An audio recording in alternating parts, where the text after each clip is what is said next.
नमस्कार साथियों, सभी देशवासियों को मेरा हार्दिक नमस्कार। आज तारीख है 26/11। क्या है ये 26/11? क्यों इतनी महत्वपूर्ण हो गई है 26/11? ऐसी कौन सी बातें हैं जिसके लिए हम 26/11 को याद रखते हैं? आज हम बात करेंगे कि उन बातों में से ज्यादा महत्वपूर्ण क्या है। 26/11 को याद करके हमें खुश होना चाहिए या 26/11 की यादें हमें कष्ट देती हैं। मैं जानता हूं आज आप इस वीडियो को पूरा देखने से अपने आप को नहीं रोक पाएंगे, क्योंकि कुछ सवाल होंगे इस वीडियो में जिनके जवाब हम तलाश रहे हैं, ढूंढ रहे हैं, खोज रहे हैं, पूछ रहे हैं, लेकिन वो हमें मिल नहीं रहे हैं। शायद उन सवालों के जवाब मिलेंगे भी नहीं, लेकिन हमें सबक लेना होगा 26/11 से। आइए देखते हैं क्या है ये 26/11।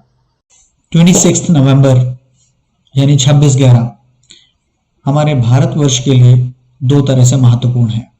पहला कारण है, इस दिन को हम इंडियन कॉन्स्टिट्यूशन डे के रूप में जानते हैं, और दूसरा कारण है 26/11 जो मेरे नजरिए से ज्यादा महत्वपूर्ण है, जहां पर हम याद करते हैं अपने उन वीर जवानों को, उन वीर सिपाहियों को, उन सर्वोच्च बलिदानियों को जिनकी वजह से हमारी मुंबई, आमची मुंबई फिर से मुस्कुरा रही है।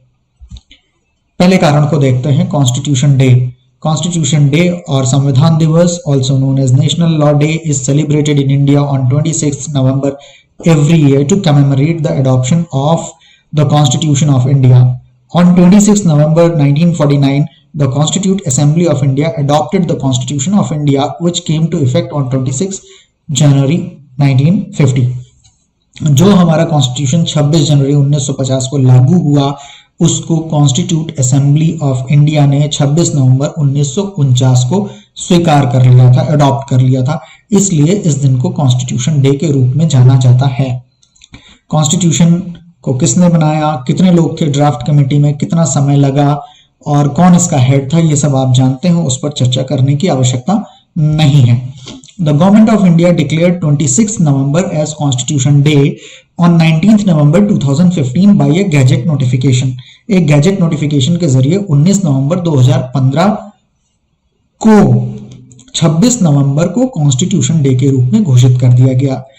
The Prime Minister of India Narendra Modi made the declaration on 11th October 2015 while laying the foundation stone of B.R. Ambedkar's statue of equality memorial in Mumbai. हमारे तत्कालीन प्रधानमंत्री श्री नरेंद्र मोदी जी ने इस बात की घोषणा 11 अक्टूबर 2015 को ही कर दी थी, जब वो B.R. Ambedkar statue of equality memorial का शिलान्यास कर रहे थे मुंबई में। And this year 2015 was 125th birth anniversary of B.R. Ambedkar. तो ये तो पहला कारण था। अब आइए दूसरे कारण की तरफ चलते हैं, जो मेरी निगाह में, मेरे नजरिए में ज्यादा महत्वपूर्ण है। इस तस्वीर को देखिए, एनालाइज करिए, याद करिए। ये वो तस्वीर है जो हमें मुंबई टेरर अटैक्स के बारे में बताती है। 26/11/2008 वो भयानक काली रात, जिसके बाद अगले 4 दिन तक मौत का खेल रचा पाकिस्तान से आए हुए दुर्दांत, खूंखार, ट्रेंड आतंकवादियों ने हमारी प्यारी मुंबई में। पूरी मुंबई को हिला करके रख दिया। कोई जगह ऐसी नहीं बची थी जहां पर हमले ना हो रहे हो, जहां बॉम्ब ब्लास्ट ना हो रहा हो। इनके पास हथियार थे जो पूरी तरह से ऑटोमेटिक थे। AK-47, RDX, IEDs और ग्रेनेड्स। ये अजमल आमिर कसाब जो सबसे ज्यादा चर्चित रहा, जिसके बारे में पूरा देश, पूरी दुनिया जानती है, उन खूंखार आतंकवादियों में से वह एक जो जिंदा पकड़ा गया। इस टेरर अटैक्स में, जिसमें कि 8 साइट्स थी, Taj Mahal hotel, Oberoi hotel, Leopold cafe, Nariman house, Chhatrapati Shivaji terminus, metro cinema, Saint Xavier's college और विले पार्ले। आपको जानकर अत्यंत दुख होगा, बहुत दुख होगा कि 166 मासूमों की जान गई, निर्दोषों की जान गई, 300 से ज्यादा घायल हुए। लेकिन हमारे वीर जवानों ने 10 आतंकवादियों में से 9 को मार गिराया और एक को जिंदा पकड़ा, जिसका नाम था अजमल आमिर कसाब। यह तस्वीर है होटल ताज की, जिसको होटल ताजमहल भी कहा जाता है। 26/11/2008 से लेकर के 26/11/2008 से लेकर के 28/11/2008 की सुबह तक, यानी 3 दिन में हमारी मुंबई के पुलिस के जवानों ने होटल ताज को छोड़ करके बाकी 7 जगहों से आतंकवादियों को क्लियर कर दिया था, उनको मार दिया था और उनको सुरक्षित कर लिया था। लेकिन होटल ताज अभी भी आतंकवादियों के कब्जे में था। ऐसे में फिर आए हमारे एनएसजी कमांडोज और उन्होंने चलाया ऑपरेशन ब्लैक टॉर्नेडो। अब सवाल यह उठता है कि जब हमारे NSG commandos operation black tornado चला रहे थे और ट्रेंड आईएसआई पाकिस्तानी आतंकवादियों का सामना कर रहे थे, तो हमारे देश के कुछ तथाकथित बुद्धिजीवी पत्रकार इस ऑपरेशन का लाइव टेलीकास्ट कर रहे थे और इस लाइव टेलीकास्ट को इन आतंकवादियों के आकाओं द्वारा पाकिस्तान में बैठकर देखा जा रहा था और वहां से आतंकवादियों को सैटेलाइट फोन के जरिए हमारे एनएसजी कमांडोज की लोकेशन दी जा रही थी। सवाल यह उठता है कि क्या पत्रकारिता का यही धर्म है? क्या पत्रकारों का यही धर्म है कि अपनों की जान लेना, अपने एनएसजी कमांडोज की लोकेशन देना? और दूसरा सवाल यह उठता है कि क्या हमारी सरकार ने अभी तक इससे कोई सबक नहीं लिया है? क्या कोई ऐसा कानून नहीं बना सकती है कि ऐसे स्पेशल ऑपरेशंस का कोई लाइव टेलीकास्ट नहीं होगा, कोई लाइव फीड नहीं होगा और ऐसे दुष्ट पत्रकारों को दूर क्यों नहीं रखा जा सकता है? मुझे पूरी उम्मीद है आपके भी ये प्रश्न होंगे और आप मुझसे सहमत होंगे। ये हैं हमारे वो वीर जवान, वो नायक जिन पर हमें गर्व है, जिनके सर्वोच्च बलिदान ने हमारी मुंबई को फिर से मुस्कुराने का मौका दिया। आज ये हमारे बीच हो सकते थे यदि गैर जिम्मेदाराना हरकत न की गई होती उन तथाकथित पत्रकारों के द्वारा।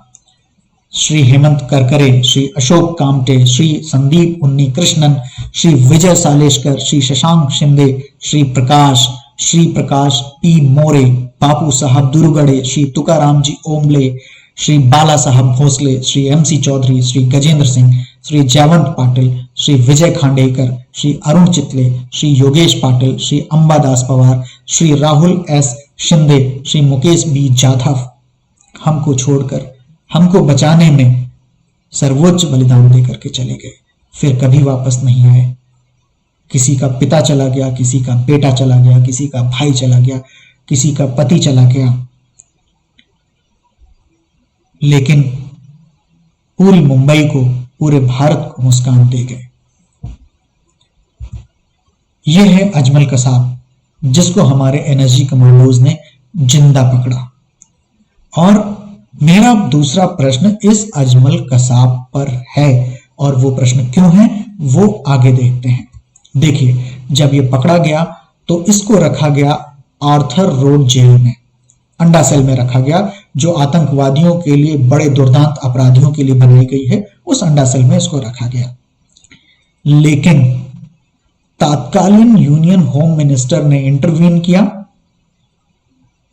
उस समय थे श्री पी चिदंबरम महोदय, और 8 करोड़ रुपए की लागत से इसके लिए आर्थर जेल में स्पेशल सेल बनवाया गया।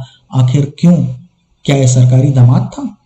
जेजे हॉस्पिटल में 1.5 करोड़ की लागत से इसके ट्रीटमेंट के लिए, इसके स्वास्थ्य के रखरखाव के लिए स्पेशल वार्ड बनाया गया। 1 करोड़ रुपए इसको लाने ले जाने में खर्च हुआ, कोर्ट से जेल और जेल से कोर्ट। 50 लाख रुपए एपेक्स कोर्ट पर खर्च हुआ इसकी केस की हियरिंग में। और आपको जानकर के आश्चर्य होगा कि इसको वकील भी मुहैया कराए गए थे। और 43 करोड़ रुपए खर्च हुए special security at Arthur jail पर, जो कि 3.5 लाख रुपए प्रतिदिन के हिसाब से होती थी।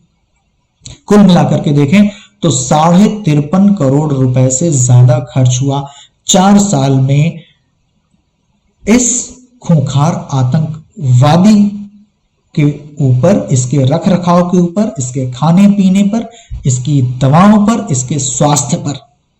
और 4 साल बाद इसको 11 नवंबर 2012 को फांसी दी गई। मेरा प्रश्न यह है, क्या आवश्यकता थी हमारे देश के जिम्मेदार नागरिकों के जेब से भरे जाने वाले टैक्स के पैसे को इस आतंकवादी पर खर्च करने की? हमें खुशी होती कि हमारी जेब के पैसे को आप हमारे देश की गरीब जनता पर खर्च करते हैं, हमें खुशी होती।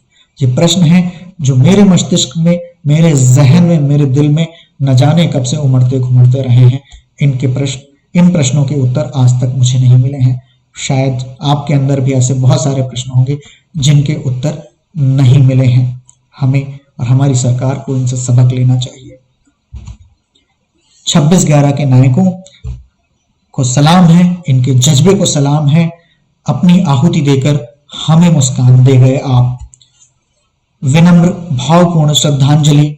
वीर जवान तुझे सलाम। जय हिंद, जय भारत।